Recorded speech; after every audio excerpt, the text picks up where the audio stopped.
Happy post-Thanksgiving, everyone. I hope your holiday was filled with good food and good memories.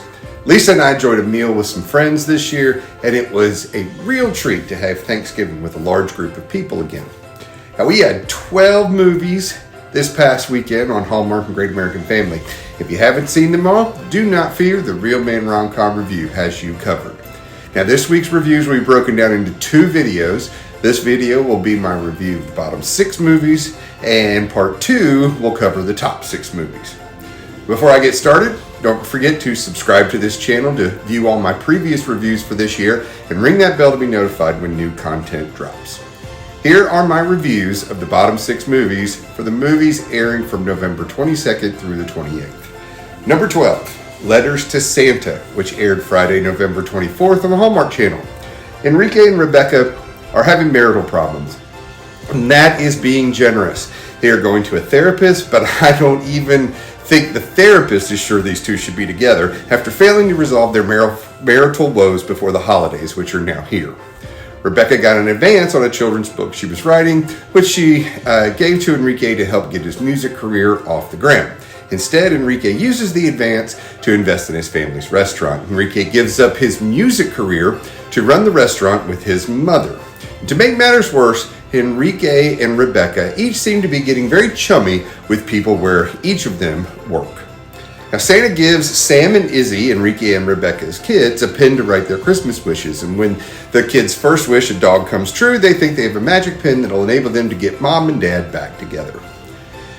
Look, Lisa started watching this one on Saturday afternoon while I was busy making bracelets for our Taylor Swift laser party show that we were attending on Sunday evening. So I wasn't fully invested in this movie. But even half watching it, it was easy to tell that this movie was a real stinker. And it's definitely in the lead for worst movie of 2023. If you see it on, change the channel. Number 11, A Christmas for the Ages, which aired Sunday, November 26th on Great American Family. Savannah, her mother Christy, her grand Joan, and her great-grand Marie are having their annual Christmas tea together. Seems that Savannah has a new boyfriend, Rudy, and what everyone didn't know is that great-grand Marie has a new beau as well, Jim.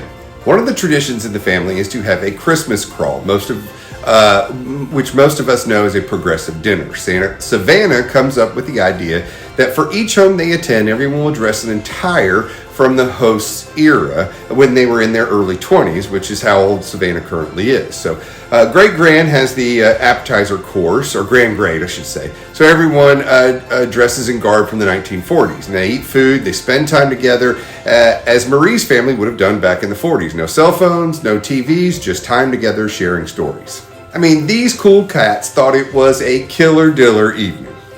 Now, Joan, Savannah's mother, has the entree course where everyone dresses in their dopest 1990s attire. And after dinner, the family opens Christmas crackers, which contains a banging poem about a popular toy from the 90s, like Tickle Me Elmo, the Koosh Ball, Power Rangers, and Troll Dolls. The dessert course was at Grand Joan's pad, where everyone decked out in their grooviest 1960s threads. It was a righteous party scene with lots of foxes and dudes, and I had a blast seeing all those colored pipe cleaner trees. Far out. Now, all the while, Savannah is feeling the pressure to take her relationship to the next level because her mom, gran, and grand-great were married with kids at this point in their life. Look, this movie just didn't work for me because it really wasn't geared towards women. Now, while it did have some fun moments, I was mostly bored watching this movie. Number 10, Our Christmas Mural, which aired Sunday, November 26th on the Hallmark Channel. Now, Olivia works as a curator at the New York Gallery of Young Artists. Cutbacks may result in her losing her job next year, so her boss suggests that he should consider her future while she's spending Christmas with her family this year. Now, Elizabeth has been creatively stuck lately, so she heads to the local art supply store to pick up paint in the hopes of rekindling her creative spirit, where she meets Will, who has taken all the mistletoe green paint tubes from the store and will not give one to Olivia. Now, he does hand her tubes of yellow and blue paint along with the suggestion that she mix them. Now, that is how you make a first impression. Now, the town of Wellington is holding a contest to paint a Christmas mural. Olivia decides not to enter her artwork for the contest to pick the painter for the mural. But while attending the announcement of the winner, Olivia notices that an old painting of hers has been submitted by Mom. And of course, Olivia wins the contest, while her new bestie, Will from the paint store, finishes second. Olivia's son, Parker, is still struggling with the recent passing of his father, and Will is a certified art therapist, and he offers his services to Olivia to help Parker. Oh, and he also assists to help her with the mural. Now look, this was a classic Hallmark formula style film, but it missed the mark with me because I just couldn't buy into Will and Olivia as a couple. They just didn't seem to have any chemistry together. Now, while I like that Will was able to help Parker come out of his shell with his art therapy sessions, the movie would have been better off if they just would have let Olivia be single and let Will help her come out of her creative block using his art therapy skills. Not every person who has to have a lost husband needs to have a kid. Number 9, A Royal Date for Christmas, which aired Saturday, November 25th on Great American Family. Now, Bella owns her own clothing retail store. She's applied for a business loan with the bank to add a mobile styling truck to her business. Now, His Grace has just flown into town and the airline has lost his luggage. And he comes to Bella's store to get a suit and PJs. Not PJs, a sleep garment. Excuse me.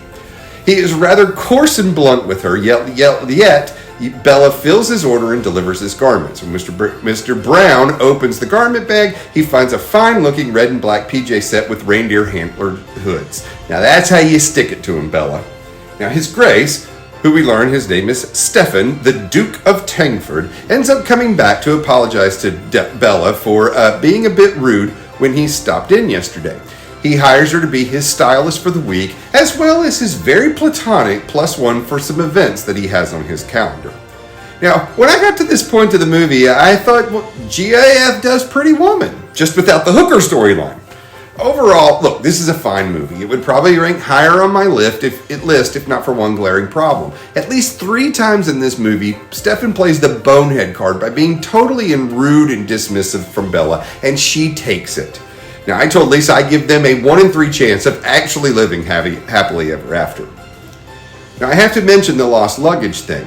No way an English duke is going to fly on a commercial flight, so there's no reasonable way his luggage would be lost. And they end up at this place called the Tangford House, which is a few hours from town. I mean, does he not have clothes there?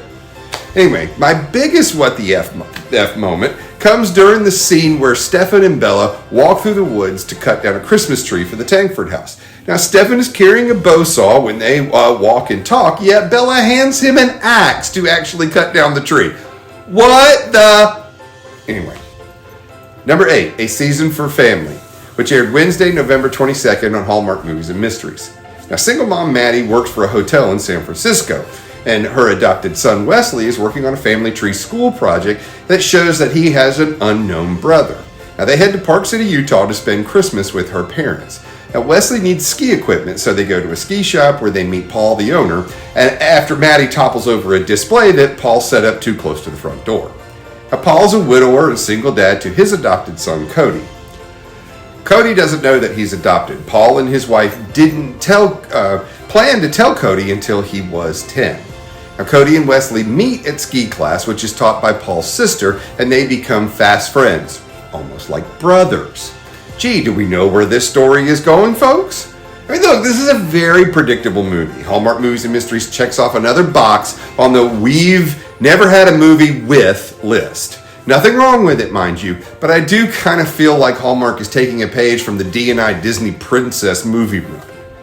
Now, what makes this movie not work is single Paul Dad. I mean, he's so hung up on staying true to the plan he and his deceased wife made that he couldn't allow himself to see that life and plans change over time and due to circumstances that are out of his control. He couldn't allow himself to even consider liking another girl because he felt like he'd be untrue to his dead wife. And then you have Maddie's old school ways dad. Now, I get he didn't want to show his, favoritism to his daughter early in her career as a hotelier, but once she had established herself and earned her stripes, expecting her to interview for the GM role at his own hotel was just redonkulous. Look, Paul has the idea to work with hotels to provide personalized fittings for hotel guests. I refuse to believe that hotels all along the Rocky Mountains had not thought of this idea already. And number 7, Christmas in Maple Hills, which aired Monday, November 27th on Great American Family. Now, the movie opens at Christmas time, 1941. Army Private Duke is about to ship off to the war, and he attends a function in town where he meets Marguerite. Sparks fly between these two as they dance. Now, in present day, Val runs the family maple syrup farm with her dad, who has developed a bad cough. Val takes dad to the doctor's office, where she meets hunky doctor Walker Jennings, who is filling in at the office over the holidays. And when their eyes meet, Cupid's arrow shoots them right through the heart. Now, Val wants to expand the business by building a creamery on the property. And when she goes to the bank, the loan officer informs her that she doesn't have clear title on the land, so he cannot give her a loan. The property deed indicates that the land was purchased by a D property company back in the 40s using a military pension. Okay, well, let me stop here to say that Realtor Lisa calls BS on all this. A deed will tell you who purchased the land, but in no way tells you how the land was purchased. Furthermore, Val's family would have had to have clear title on the land to take out a mortgage on the property when they bought the land already. So, who knows? Val's family could lose the land and the farm if they cannot prove that they own this land. Realtor Lisa again chimes in to say that while that's true, if they had title insurance, they could sue the title company for the loss of the property. Anyway, let's go back to the movie. Dr. Jennings is not only a hunky doctor, but a historian of Maple Valley going back to the early 1900s. Now, ain't that convenient for Val and Walker? Now, over the course of the movie, Val and Walker find love for each other as they learn about the secret life of Val's grandmother during the war and her previously unknown for a man named Duke, even though she married Val's grandfather, Henry. Now, Christmas in Maple Valley was a late add to the Thanksgiving weekend lineup airing on Monday. Now, the movies ranked it at 9, 8, and 7 this week. They're not bad movies. They're just victims of being part of a very strong week of Thanksgiving movies. Now, the flashback sequences were well placed into the movie to provide the necessary information to fill you in on the story of Marguerite and Duke during the war, and how Val and Walker come to find out the truth about her and Duke. Well, it's a little hokey, but it was a satisfying love story. Now, my wife Lisa has a total crush on Mark Rossner, who plays total hunky Dr. Jennings in this movie. I really enjoyed Emily Alatalo as Val in this movie. I mean, she has the perfect look of a cowgirl rancher in this movie, tough as nails and confident, yet caring and beautifully feminine, and I was totally digging her vibe. Now, the best part of this movie was the Warwick Warrior competition, where Val and Walker faced off against Val's brother and her city slicker girlfriend. I mean, they played red-nosed darts, pin the beard on the Santa, Christmas cornhole, and Christmas charades. Fun. Well, that was my bottom 6 movies for this week, for the week of November 22nd through the 27th.